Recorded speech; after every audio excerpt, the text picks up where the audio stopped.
Hello friends, happy Sunday. It's Father Chris coming to you from Mount Tabor, where Jesus took Peter, James, and John up to the mountaintop to have an experience of glory. And I'm not sure if you think about it, but every Sunday really is a mini transfiguration.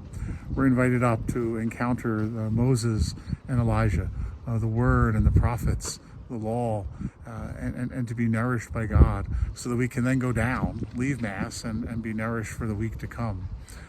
Jesus came here because he knew the disciples needed it. It must have been quite a journey coming up here by bus. The coach buses only can come up halfway, and then we have to switch onto minivans, and you could hear the engines sort of grinding. It's quite a hill. It's a hazy day, so you're not seeing much. The ruins behind me are from a 4th century church, so Christians have known this place and celebrated as the place where Jesus was transfigured. There's actually ruins and a beautiful mosaic floor that dates to that period of time.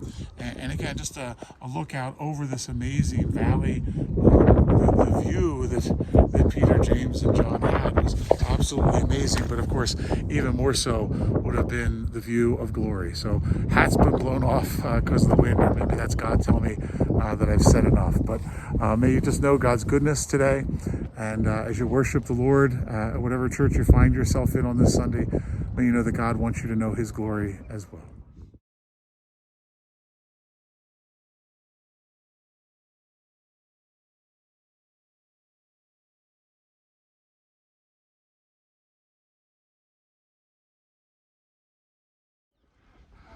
Hello friends, I'm south of Mount Tabor. We're heading to Jerusalem today, Sunday, and we've stopped at the ruins of this ancient city.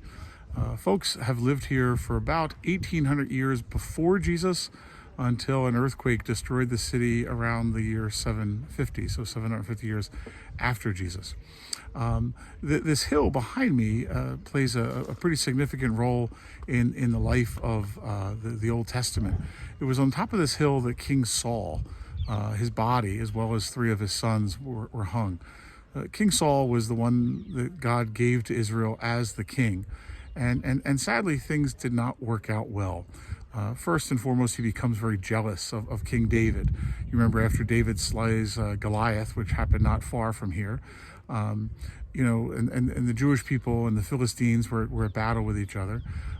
Saul becomes very jealous, and the jealousy sort of takes over his heart.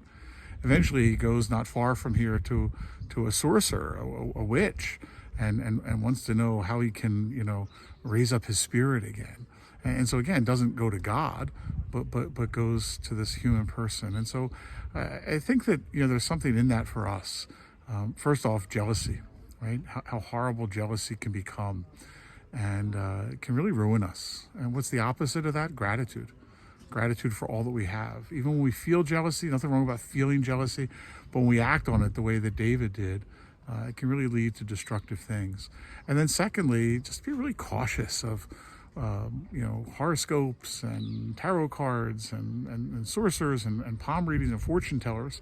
Really not of God, right? It's seeking to control. And people say, oh, but it's accurate. Okay, well, where's the power coming from?